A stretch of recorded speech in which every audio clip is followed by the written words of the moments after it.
नमस्कार, आप देख रहे हैं एवी न्यूज़ डिजिटल। आज बात करते हैं बिहार के सबसे बड़े घोटाले सृजन घोटाले के बारे में। 2200 करोड़ का सृजन घोटाला अब तक बिहार के इतिहास का सबसे बड़ा घोटाला है। इस घोटाले की किंगपिन मनोरमा देवी। इस घोटाले की जांच अगस्त 2017 से सीबीआई के द्वारा आरंभ किए जाने के पूर्व में फरवरी 2017 में ही निधन हो चुका था उनका।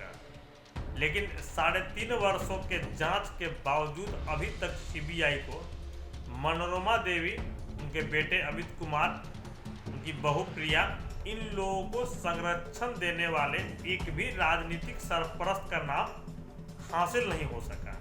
आप खुद सोचिए कितनी बड़ी विडंबना है कि सरकारी तंत्र में घुसपैठ करके सरकारी कोषागारों को चूना लगाकर राष्ट्रीयकृत बैंकों में सरकारी विभागों के खातों से सैकड़ों करोड़ निकालकर उस राशि को बंदरबाट करने वाली मनोरमा देवी और उनके बहू बेटे को किसी प्रकार की राजनीतिक संरक्षण हासिल नहीं था।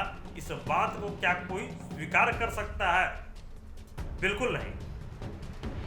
कहीं ना कहीं बड़ी राजनीतिक सरपरस्ती हासिल थी, तभी मनोरमा देवी जैसी एक आम महिला जो एक स्वावलंबन सहकारी समिति चलाती थी, उसने तथा उनके बेटे बहू ने मिलकर 2200 करोड़ रुपए के घोटाले को अंजाम देने की कारगुजारी कर दिखा दी। लेकिन अब तक के जांच में किसी भी राजनीतिक संरक्षक का नाम नहीं आ पाना अपने आप में हैरत की बात है।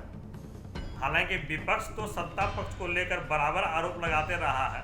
विपक्ष ने लंबे समय तक बिहार के उप मुख्यमंत्री रहे सुशील मोदी को भी निशाने में लिया। नेता प्रतिपक्ष तेजस्वी यादव ने इस मामले में मुख्यमंत्री नीतीश कुमार तक को नहीं छोड़ा। नीतीश कुमार पर भी आरोप लगाए उन्होंने, सीएम नीतीश कुमार पर, कि उनके संरक्षण में घोटाला हुआ है। लेकिन सीबीआई ने अब तक जांच में भागलपुर या फिर विभागों से जुड़े या किसी मंत्री, किसी सांसद, किसी विधायक, किसी प्रकार के राजनीतिक संरक्षक का नाम उजागर नहीं किया, जिससे जाहिर तो यही होता है कि कहीं ना कहीं यह जांच प्रभावित हो रही है, क्योंकि इतने बड़े घोटाले 2200 करोड़ रुपए के घोटाले में किसी प्रकार का राजनीतिक संरक्षण घोटालाकर्ताओं को नहीं मिले, यह बात सहज हजम नहीं होती है। इस मामले में अभी तक सिर्फ 2 आईएएस अधिकारियों पर चार्जशीट दाखिल किया गया है। कुल लगभग 60 लोगों पर चार्जशीट हुआ है, जैसे वीरेंद्र यादव जो वहाँ तत्कालीन डीएम थे, केपी रमैया वो भी कमिश्नर थे, और बिहार सरकारी सेवा के बहुत सारे लोगों का नाम आया है। कुछ बैंक प्रबंधक गिरफ्तार किए गए हैं, लेकिन किसी बड़े नेता का नाम नहीं आ पाना अब तक क्या इशारा करता है, यह प्रदेश की आम जनता खूब समझती है। आने वाले समय में सीबीआई कोई बड़ा खुलासा करेगी या नहीं करेगी, यह तो वक्त बतलाएगा। लेकिन अभी भी बिहार के लोगों को आस बरकरार है कि 2200 करोड़ के सृजन घोटाले के असली गुनहगारों के चेहरे से पर्दा एक ना एक दिन जरूर हटेगा।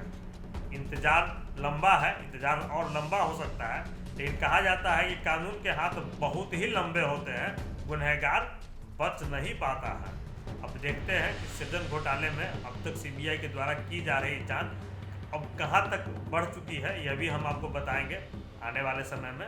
आप हमारे साथ बने रहिए, ताज़े अपडेट आपको उपलब्ध कराते रहेंगे। देखते रहिए एवी न्यूज़ डिजिटल। धन्यवाद।